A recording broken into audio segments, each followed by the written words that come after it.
Making the switch from selling a traditional lead gen offer that most agencies are out there selling to selling a specialized high ticket AI infrastructure offer was without a doubt the best decision I ever made for my agency and allowed me to scale like I never thought possible. And I'm going to show you everything inside of this video because quite literally within the first 3 weeks of making that change, as you can see here, from January 1st to January 21st, collected 31,000, immediately 6x my revenue, which led me to doing over 586,000 over the lifetime of my agency, which is about 15 months.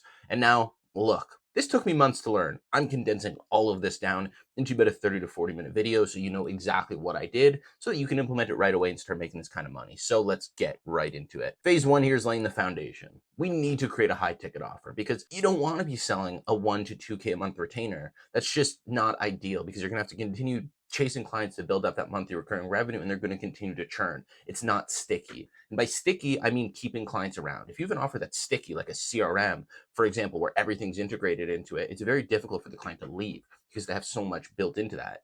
But with lead gen, for example, they can just say stop and they're done. That's it. Whereas with AI, it is a lot more sticky because it's so valuable and it's really integrated into their systems and what they're doing in their operations. And so you want to create a high ticket offer. That is step one. You want to think, what is a big problem that the niche I'm going after has, and how can I solve it? And you want to keep it as simple as possible. You want to be picking one niche, have one service that you're offering, and target them through one channel. Get to $1 million a year doing that. Get to the 50 to at least 80K a month mark doing that before you start implementing other things. Keep it simple. So you can sell AI appointment setters, you can sell AI lead qualifiers. And if you're already an agency that's doing like 5 to 10K a month, then you're probably good at running ads, or at least relatively good at running ads. Run your ads with the AI offer. So now you can charge 5, 10K, 15K up front, plus still be making 1 to 2K a month on the back end every month. And so that's super, super valuable. And look, we have the AI lead qualifier, we have the AI client onboarding assistant, AI customer support agent, reactivation campaigns. Those are all good ways. But if you're running ads or if you're getting new into the AI space, the AI appointment setter is the best way to go about it. Selling an AI appointment setter is so, so valuable for a business. And I've sold it for 5, 10K upfront, just that agent. We've had tons of our clients who have done that as well, just for appointment booking agents, close 5K, 10K, 20K deals. So it's very doable. And you can still charge, $500 to $1,000 a month support and maintenance fee to maintain the agent. Now, when you're getting into picking your niche, there's really no bad niches with this because every niche can benefit from voice AI in one way or another. But you do need to have the right systems in place to be able to target the right qualified businesses in each niche, which I'll be going through as well in a little bit here. But when you're picking your niche, if you're already working with clients, stick to that niche. You might be an agency that's working with a handful of different clients in different niches, which is common. That's what I did at the beginning. It's what most people do, right? You just want to work with as many people as you can, but pick one niche. Trust me. Home service is great. Real estate's great. Marketing agencies are great. Online coaches are amazing because all of these are such heavy appointment reliant businesses. They need appointments to succeed. Medical as well, insurance, they're all appointment based, right? And so this is where appointment booking agents are so, so useful.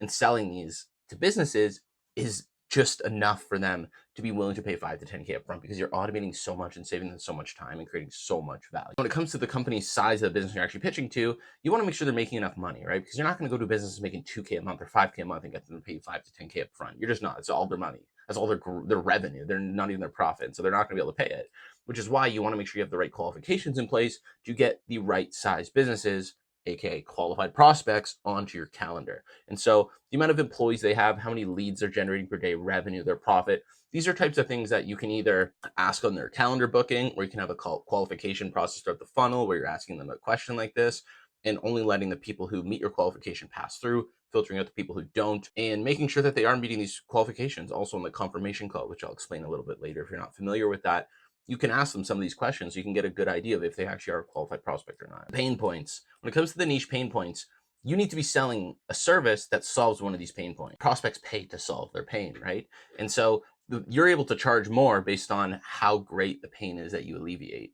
And so the bigger the pain that you can alleviate with your service, the more you can charge. And booking more appointments or lack thereof in a business is a huge problem that they're willing to pay a ton for.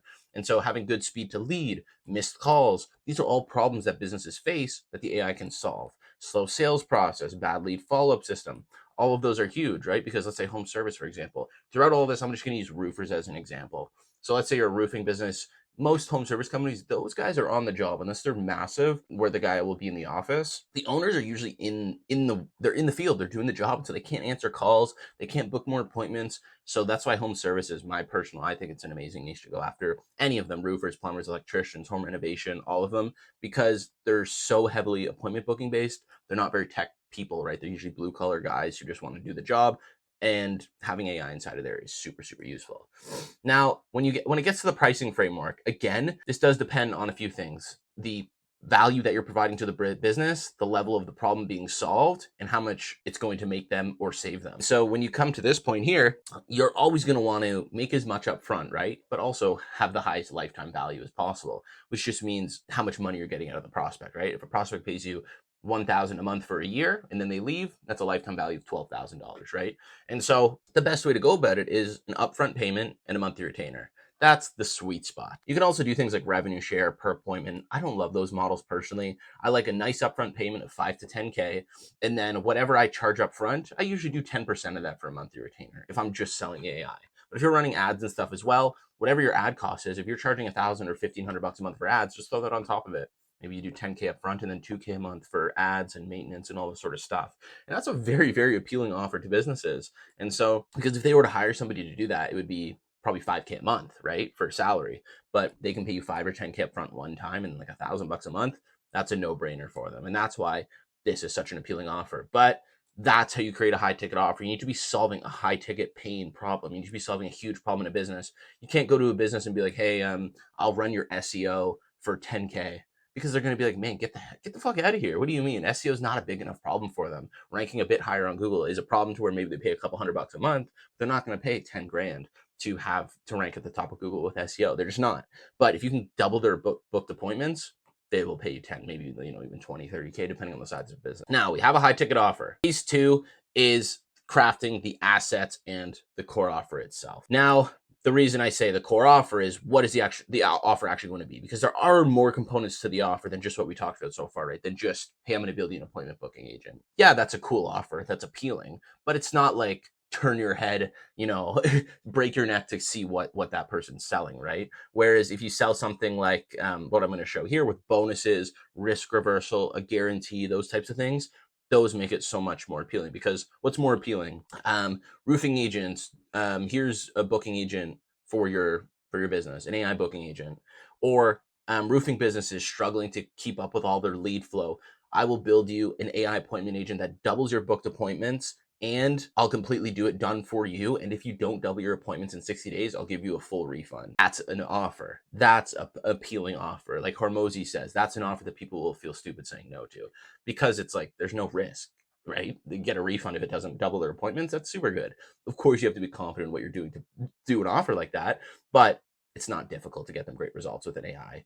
And so you need to sell the outcome, double your booked appointments. So is the example I used, right? Bonuses, you can do, free support for 30 days. I just like saying done for you. It'll be completely done for you. And that's appealing enough, I find, for bonuses. But you can do other things, like we'll build the automation workflows or whatever it is, certain things like that aren't too difficult, but are still valuable and appealing. Risk reversal is, if it doesn't perform or doesn't do what we say, we will, give you a full refund. Or my guarantee is, we'll give you a full refund plus pay you $1,000. That's even more appealing, right? Or you can do a full refund plus $10,000. It gets more appealing, but you don't need to go that far. Even if you just do, or we'll work with you for completely free until it does. That's a more than a good enough guarantee. But once you are at the point where you're confident, throw that guarantee in there. And so definitely increase it, because if you have an offer where it's like, if it doesn't work, we'll pay you 100 grand. People might not even know what the fuck you're talking about, and they're just going to pay and do it just because, right? And so the guarantee definitely plays a big part. And now, when you're building the core infrastructure, there's a lot of things you want to keep in mind, right? So there's the funnel, the opt-in VSL page, the qualification page, the booking page, and the thank you page. And so when you're going through this here, the opt-in and the VSL page are super important. You need to have a good quality VSL. And so the VSL is designed to do a few things, right? Nurture, handle objections, answer questions, all those sorts of things, and ultimately sell the prospect. Qualification page is super simple, kind of like I mentioned before, where you can have a qualifying question that says, hey, are you generating at least 1,000 leads a month? If they say no, you filter them out. If they say yes, you book them through, because we know we can help people get more value if they're generating a lot of leads, right? Go high level, the pipelines, the tags, the tracking, everything inside of there. And so I can make a separate video breaking down the entire Go High Level if you'd like. I have about 90% of our business just automated with Go High Level and Zapier, so I can show you that if you want. And the nurturing sequences are also done inside like Go High Level, email flows, SMS flows, AI call triggers, everything like that. You want to use the AI to book your appointments as well as selling it to the businesses. It's super useful to use yourself. And then the ad setup. These are, I'm going to get more deep into these, but the ad setup is, of course, you're, using AI creatives. You can use AI for so many things now. I use AI for almost all my ad setup, AI creatives, AI copy, AI headlines, set up the pixel, and then you launch the campaign. So it's really nothing too crazy. And then you can also prepare lead magnets to get people in free resources. I use a lot of my YouTube videos as free resources because, as you can see, I put a ton of value and a ton of sauce in these videos, to where just giving a video to somebody is a good free resource that builds a lot of trust. And so that's super useful as well. And that's phase 2 of crafting the offer and assets. Now, phase 3 is the lead generation machine, because having a great offer is amazing, but if you're not generating leads, it essentially means nothing, right? And so paid ads engine, there's a few ways that we can go about these paid ads. So of course we want to be able to generate as many leads as possible. I like to be in the anywhere from like $5 to $15 per lead. So to do that, you need to have appealing creatives. Demo or UGC creatives are the best way to go. You can even, ChatGPT is even at the point, or other AI tools like Claude or Gemini, where you can go into them and you can give it a prompt and give it kind of an outline, and it can create some pretty damn good creatives now, to where you honestly don't even need to create them yourselves. And you can also use softwares like Arcads or Creatify, where you can create those UGC creatives where it is just an AI person, and they do very well. We've tested them a ton. They do super good. I'll take them, throw them in CapCut, throw a little headline and captions on it, and they crush. They do super well. ChatGPT for headlines and copy, tell it what you want it to do. Say you're my ad copywriter specialist, whatever it is, and cook it up. And we've built some super in-depth GPTs that now we've given all our VSLs, all our ad copy, thank you page videos, to where I can go in there and tell it, hey, I'm going after roofers. It'll ask me a couple questions and write me out an entire ad copy, but my entire VSL script, everything like that. And we give that to people in the AI Growth Syndicate. And so if you do want to work with me directly in our team to help you build out all of this stuff, it'll be the first link in the description. You can book a call, see if you qualify, and we'll be able to help you scale to at least the 30 to 50K a month mark. And so my guarantee for that, to give you an idea, is if you don't at least make 20K minimum, you get a full refund, plus I pay you $1,000. See, that's an appealing offer, and that's part of the Agro Syndicate. So you can see what the offer does. For some of you, that may have been enough to get you to book a call, right? That's the power of a good offer. Now, it's the same thing when you're selling directly to businesses. And so the full lead journey is click the ad, the VSL, the opt-in, where you're capturing their information so that you have them in an email list, because you need to capture their info, because you want to continue being able to market to them down in the future when you launch new offers, promotions, all that sort of stuff. They watch the VSL, they fill out the qualifying form. If they're disqualified, they get sent to the disqualification page, which is a super short video. You just saying, hey, unfortunately, you don't qualify. Here's some free resources in the meantime. And you're just saying, just because you're not qualified now doesn't mean you won't be in the future. And we'd love to work with you when it does make sense. But for right now, just enjoy these free resources that can help you out. And then if they're qualified, they book a calendar slot, get a confirmation email, confirmation SMS, an immediate confirmation call. Confirmation call is from the triager or the sales coordinator, whatever you want to call it. And he confirms the information. He, asks some questions, make sure they're qualified, all that sort of good stuff. Then he submits the pre-call info in a form. We call this the confirmation call info form. Pretty straightforward, right? They submit that, and inside of that, we have information about the prospect, their desires, their pains. Are they financially qualified? Are they ready to get started? Are all decision makers going to be on the call? And then a rating from 1 to 4 based on how qualified they are. And that is super valuable, because now the closer going on the sales call has all that clear information, plus what the prospect filled out on their calendar booking, to be able to close the deal. When we're structuring an ad campaign, this is kind of typically what I like to structure it as, without any prior knowledge on it, or when I'm testing, right? Because if I have winners, I'll put majority of my budget into that. But I don't know what's performing. Let's say I'm launching a brand new campaign and I want to go after home service, but I don't know necessarily which home service business I want to go after specifically, or which niche, sub niche in home service. Maybe I'm going construction, home reno, or roofers, and I'm kind of deciding. So there's a couple of things. We'll have the whole ad campaign, right? The ad campaign holds the ad sets, and then inside of the ad sets are the ads. But with dynamic creative, which you can see here, and if this is going over your head, don't worry. Dynamic creative optimization is a feature in Facebook ads that allows you to test multiple creatives together, multiple headlines and multiple primary text, to be able to see which one performs better. And so you'll have that one ad inside the ad set, which is inside the ad campaign. And so I like to do, let's say, 3 ad sets, for example. I want to see which interest between construction, home reno, and roofers outperforms, right? I want to see which one's the best performer and then go all in on it. For me to know that it's purely the interest that is getting these results versus maybe the creators, anything, everything else needs to be the exact same, right? So if I want to test for the interest, every other variable needs to be the exact same, so I can attribute the changes to the interest targeting itself. So we're going to have 5 creatives that are all the same in every ad set. These 3 primary texts are going to be all the same as well. these 3 headlines are going to be all the same, and the CTA, of course, will always be learn more. And now let's say after a week or two of running the ads, we see, okay, roofers is the best performing interest. We'll take roofers and we'll create a new campaign with it. And we will target roofers. And then we will take whatever the winning creative was. In this case, let's say it's ad creative 2. We'll take that because that was the best performer, and we'll put that in the new ad set in the new campaign. Then we'll take primary text 3, which is the best performer, take that. We'll take headline 2, which is the best performer. And now we have our ideal winning campaign. We'll create it, launch it, probably put about 75-80% of the budget into that, and then keep 20-25% of the budget for continued testing. And that's how we launch campaigns and find winners and then continue testing.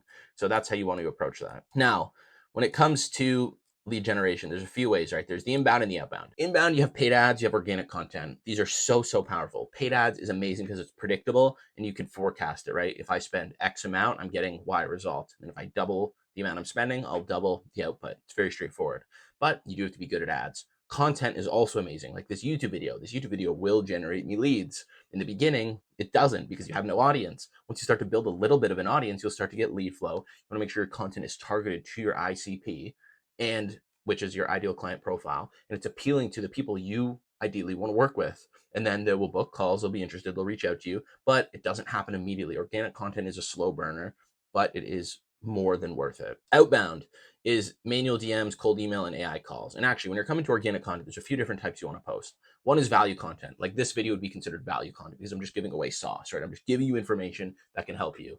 The other kind is proof and testimonials. Testimonials of your clients, of your own results, to show that you're actually credible and know what you're doing. So you'll see I have a good amount of testimonials on my YouTube channel. I have testimonials in our funnels, on my Instagram, everything like that. And then personal brand is just content about you. Show you're a human, what you do outside of business, go to the gym, you have hobbies, just to show you're a human and build a real human connection, right?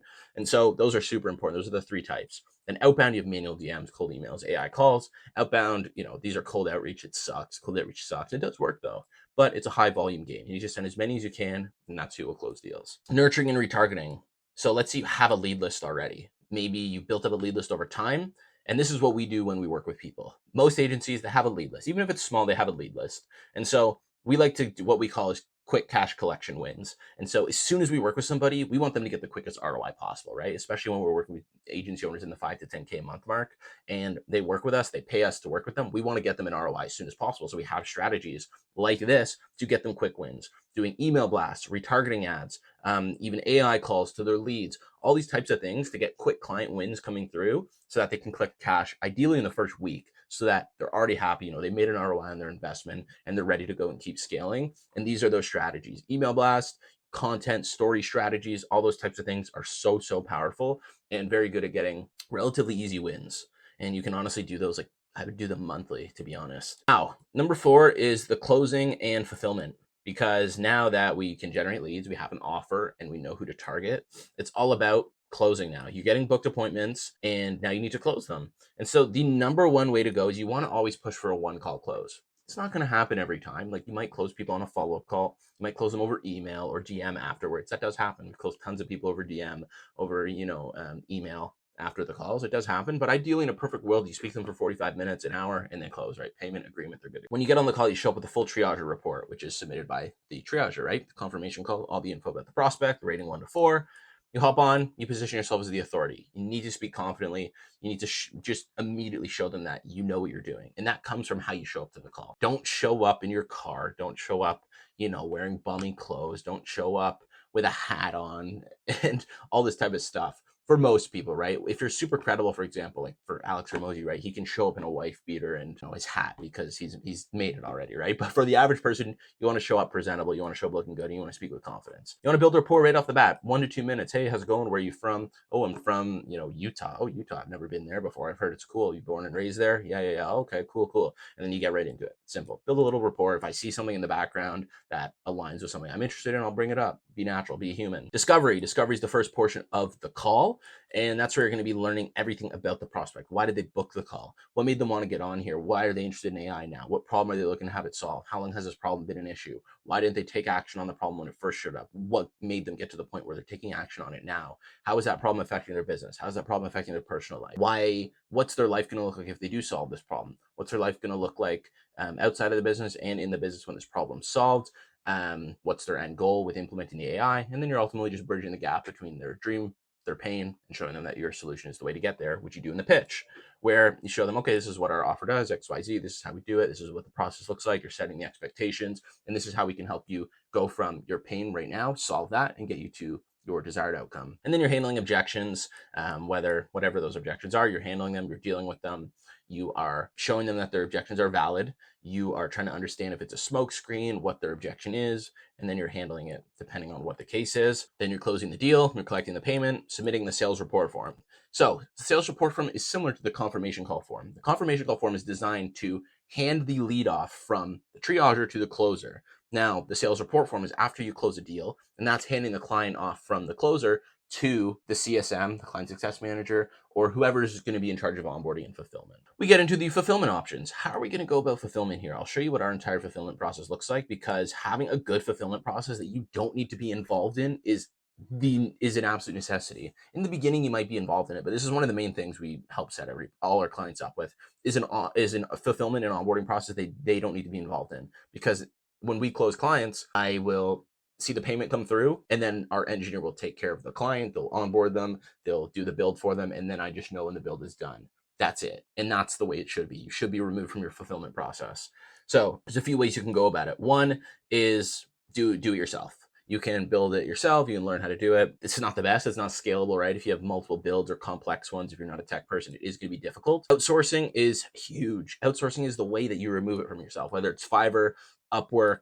It's fairly cheap. You can find good quality people, but ideally you don't want to be, you don't want to be having to rely on somebody who's a third party across the world. You ideally want to hire internally. You want to build your team internally. You want to have your own engineer. And that's the best way to go about it, is placing, hiring, and onboarding and training your own engineer. And then also using specialized fulfillment partners is a good way to go. Other agencies, I know there's agencies out there that do fulfillment for you. That's a great way to go, but it's always best to have your own internal person that you can rely on.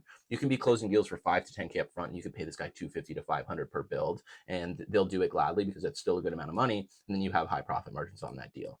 Now, so the delivering the client success. So this is what this looks like. You get the payment, they get a welcome email where they fill out their onboarding form, extensive questions about what their build's going to look like. They submit the form and book their onboarding call with the solutions engineer or whoever's doing the build themselves. The solutions engineer reviews the form, they have the onboarding call, the build and integration with the agents begins, extremely thorough testing with everything, launch the call with the client, there's client training, and then they launch the AI build. And so I'll show you what that process actually looks like. So let's say whatever your payment looks like, whether you collect your WAP, a payment form, Stripe, those get done. The agreement and the payment form is completed. And then this Zap, when the form is submitted or the payment's completed, triggers an email to get sent where they are filling out this form, this onboarding form. All this information inside of here, the business name, login, scripts, Q&A, objections that they get typically, what their build looks like, how many follow-ups they wanted to do, all this sort of stuff. Everything we need for the build. Explain what their business does, what niche they're targeting, problems, constraints, how many agents do they want, and then they book their onboarding call. And then when they submit that form, we collect that in a Google Sheet, and that gets sent to our solutions engineer.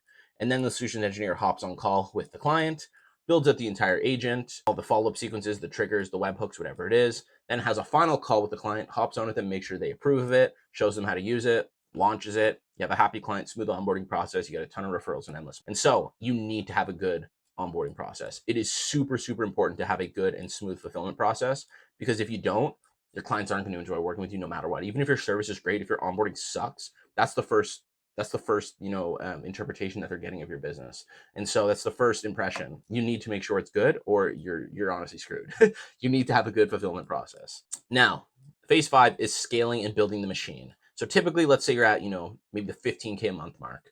We want to be hiring teams, 15 to 20K a month. We want to be building the team, removing you from these processes. Triager. You need to have a triager. Triager and setter are kind of overlapping. You can have one person to do both. You want to be having a setter or a triage to be calling and messaging leads to book them in. They're going to be critical for setting your appointments. Closer is also super useful. You typically pay a closer 10% commission, setter 5%, maybe a base as well. But an engineer is also super useful for fulfillment. And so these are the roles that we help place in your business. And so when we work with agencies, like I said, you can click the link below to book. We are helping you hire these, train them, build your team, everything. And so, because ideally you want to be removed from the process entirely. You have a setter book your appointments, or organically or ads booking your appointments, a closer hopping on, closing the deal, and then an engineer doing the fulfillment for your client and building it. And then you're just sitting back.